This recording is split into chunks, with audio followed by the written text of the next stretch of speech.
All right, guys, good morning or good afternoon. We are going to be working through the final exam review. So first thing I want to point out is that this is extra credit, but it does have to be complete. So it's not like a partial credit type assignment. You either do it or you don't. We're not going to work through every question.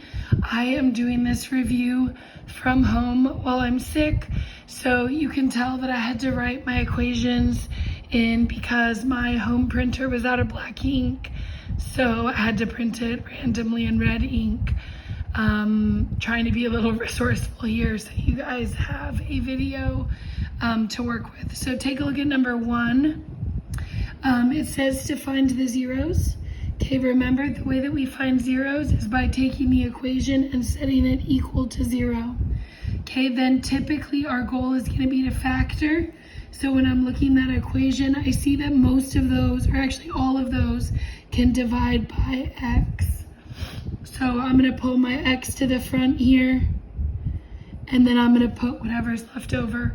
So I notice that my x cubed is going to drop to an x squared.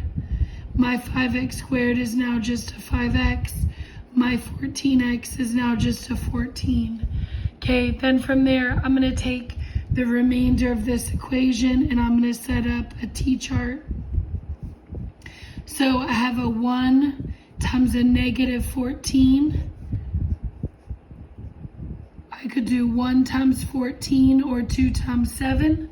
But remember, my goal with the t-chart is to pick numbers that are going to subtract, since it's a negative, to give me 5 in the middle. So I know I want to pick 2 and 7 minus on the 2. So let's fully break this down. I'm going to have 0 equals x in the front. Then I'm going to have an x with a minus 2 and an x with a plus 7.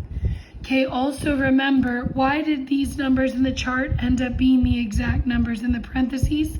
Okay, the reason why is that I was allowed to do my A1 shortcut. Remember that when you label your A, your B, and your C to set up the t-chart, if your A is a 1, the numbers that show up here are the numbers that end up in the parentheses. Okay, from there, I can identify my x-intercepts. Whenever you have an x on the outside, that means that 0 is a solution. Whenever you have an x minus 2, that means x equals 2 is a solution. And then x plus 7 means x equals negative 7 is a solution. So let's sketch our graph. My graph is going to hit at positive 0. Negative 7 would be somewhere over here. Positive 2 would be somewhere over here. Okay, the other thing that I want to remind you of is that you do have a calculator for your semester exam. So let's make sure that we know how to use it, since it is a very resourceful tool. So I'm going to go to y equals here, and I'm going to type in the original equation, which was x to the 3 plus 5x squared minus 14x. Okay, then I'm going to hit graph. Okay, and I can see that my graph goes up through negative 7, down through 0, and then back up through 2. Okay, remember, you're just doing a sketch of this graph, so it does not have to look perfect. Okay, let's talk about domain. I see that this graph goes to this direction forever and that direction forever. So its domain is going to be all real numbers. There are not any x's I can't touch. Okay, same for my range. This side is going to go down forever. That side is going to go up forever. So my range is also all real numbers. Okay, then it says f is decreasing on your paper. It should say, sorry, I forgot to write that in. It says from negative 1 less than or equal x less than or equal to 4.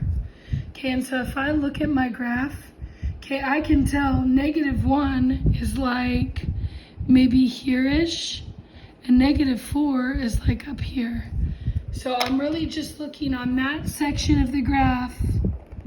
Is it uphill or is it downhill? Now, You can tell that on my graph, quite a bit of that is cut off. So I might go ahead and zoom out and see how it looks. But Desmos would be another great resource here because you'd be able to kind of pinch your graph in and out. So do you see how it is coming down from -4 to -1? So we're gonna label that as true. Okay, but use the picture, you have a graphing calculator, let's use it. Okay, next question says even or odd degree. Remember that if one end is pointing down and the other is pointing up, that makes it odd.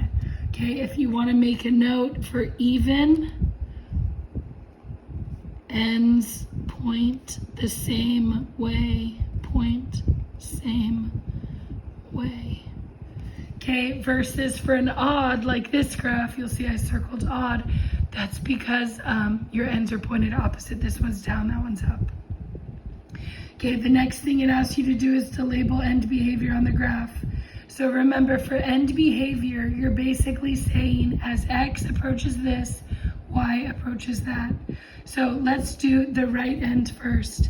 As my X goes to infinity, my end is pointed up. That tells me that f of x also approaches infinity. Okay, so to kind of decode that, x going to infinity means that you're on the right end, and f of x going to infinity means points up. Okay, I'm going to do the same thing on the other side. So for this side, I would say instead of going forward to infinity, I'm tracing the left end, which means that x is approaching negative infinity, and then I see that that end is also pointed down.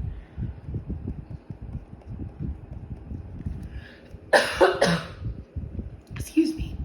So as x goes to negative infinity, y also goes to negative infinity. Okay, also if I go too fast, remember you can pause this video at any point. All right, so I'm gonna go ahead and pull that page off. We're done with number 1. Okay, second equation. We're also looking for the zeros. Remember, zeros you're setting equal to 0. So I'm gonna take that x cubed plus 25x and set it equal to 0. Okay, my next move is gonna be to factor. I noticed that both of those can divide by an x. But when I pull the x out from the x cubed, I'm left with an x squared plus 25. Okay, from there, an x on the outside means x equals 0. I cannot break this down by perfect squares because remember that you can only break down with the square root method if this is a minus in the middle. So what I'm going to do instead is just set that equal to 0 and see what other numbers I get. So if I had x squared plus 25 equals 0, I would minus that 25 across. And then I would go to square root. And what you're going to notice is that I can't square root a negative with real numbers. But we did learn this year that you can square root negatives if you consider imaginary numbers. So I'm going to put x equals, okay, the square root of 25 is plus or minus 5, but if I include a negative in there, that would be plus or minus 5i. So this is your real 0, and then plus or minus 5i is your imaginary 0. Okay, remember, we're technically not allowed to square root negatives in the real number plane, so we'd have to go to the imaginaries. Now, the other thing I do want to point out to you is that you can always check in your graph. X to the power of 3 plus 25x. Let's hit graph. Okay, I know my graph is going to pass through 0. Let me actually do this on Desmos instead. So I have my laptop ready and waiting. You will be able to use Desmos on your exam, but since I'm at home, I don't have all the fancy options to do this in a prettier way. So x up to the 3 plus, and then 25x. Okay, let's take a look at our graph here. Okay, what you can see in your graph,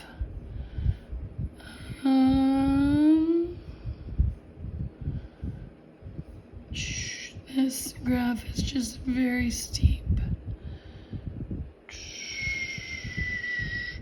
Okay, well, let's observe the things that we can observe. The first one is that my graph only touches here at 0.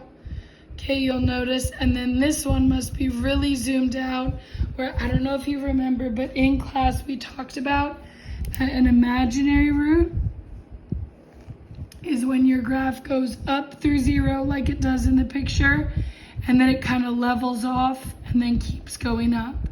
Okay, so this is your real root at x equals 0, and then your imaginary root is basically if it never makes it back to the x-axis. So no matter how far I zoom out, I don't know if you could tell on my Desmos, it never crossed again. Well, then that means that my other roots had to be imaginary. Okay? All right, so you're gonna do 4 and 5 on your own. Go ahead and turn the page. Feel free to pause at any time.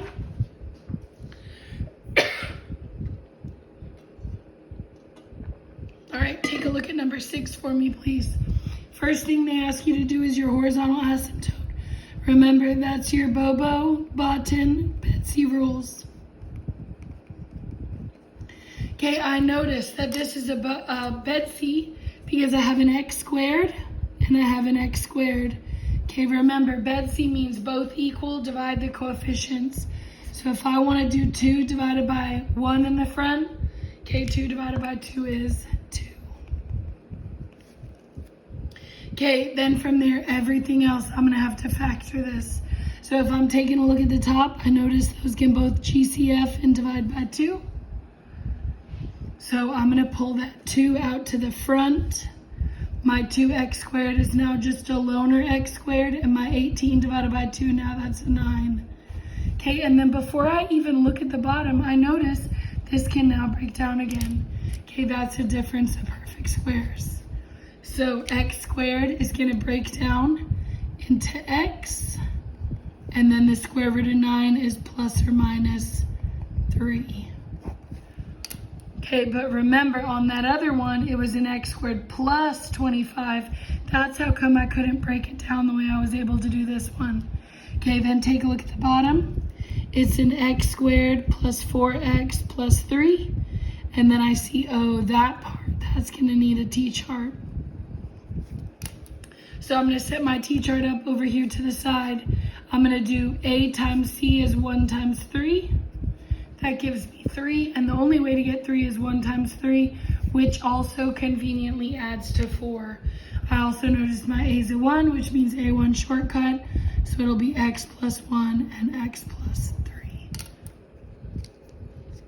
Remember that wholes are the ones that cancel out. So if I cancel out these x plus 3's, that means that the hole in the graph is going to be at -3. Okay, for these homeworks, you had to write it as an ordered pair. So I don't know if you remember, but we do like -3 comma something, and then you'd have to go back and find this y value later. Okay, for this semester exam, it actually doesn't require you to do that. Okay, so this is pretty much good enough right here. So that if you cross out a +3, your answer is going to be -3. Vertical asymptotes are the x's left on bottom. Left on bottom.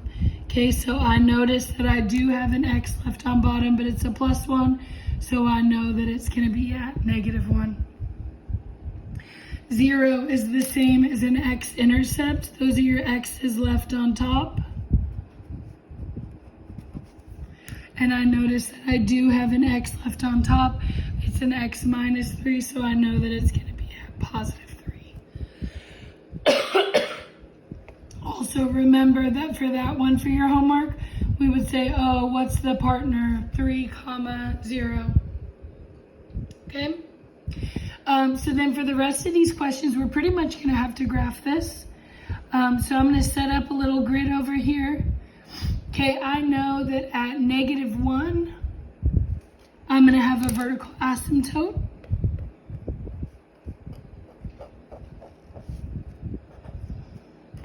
I know that at positive 2, I'm going to have a horizontal asymptote.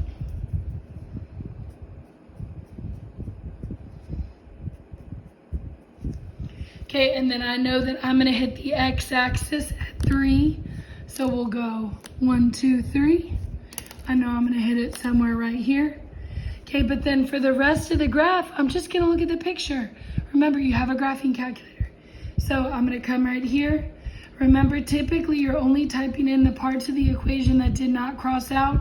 So alpha link 2 on top, x minus 3 on top. And then on bottom, I'm just going to have an x plus 1. Then hit graph.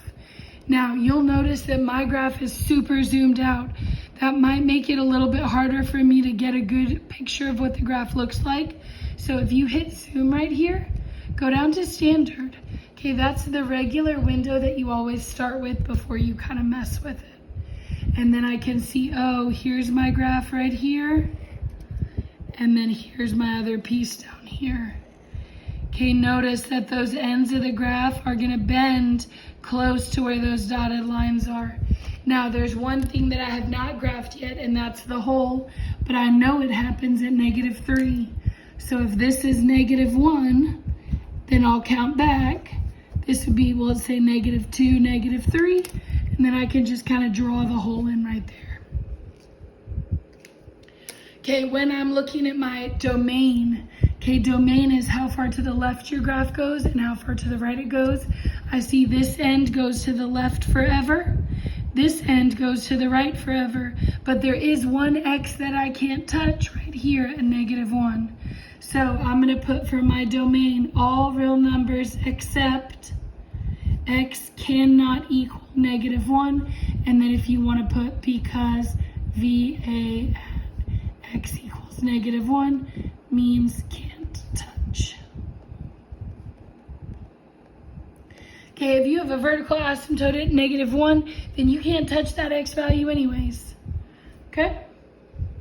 The other two things right here, I forgot to write them in. This was x approaching negative infinity and x approaching positive infinity. So all that you have to do is remember which end is which. If x is going to negative infinity, that's the left end. And if x is going to positive infinity, okay, that's the right end. However, when I look at the graph, what are both ends flattening off to?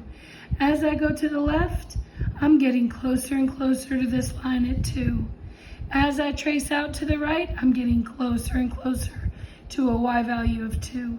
So for this one, both f of x's are approaching 2. Okay, if they're going up forever, you would put infinity. Down forever, you'd put negative infinity. But if they're flattening off towards this specific number, okay, that means that you have a horizontal asymptote and your graph is kind of curving off to that specific number. All right, go ahead and turn the page when you're ready. Oh, also, one other thing before we move on. We have always called this a hole, okay, but I do want you to make a mark that a hole is the same thing as a removable discontinuity. Okay, that is a little bit more confusing of a lingo, kind of like a more mathy term, but they're the same thing. I will remind you of that on the day that you take your semester exam, but anytime that you see removable discontinuity, that's like the fancy math way of saying that there's a hole there. Okay? All right, go ahead and turn the page. All right, your next graph, I kind of made it look really ugly, but you get the idea. You're doing the end behavior. Okay, so remember that means as x is doing this, y is doing this. So let's take a look at your graph. Okay, the one that makes this kind of awkward Wonder Woman shape. Okay, I always will pretty much do the right end first. So as x goes to infinity, that means I'm on the right end. What is your y doing?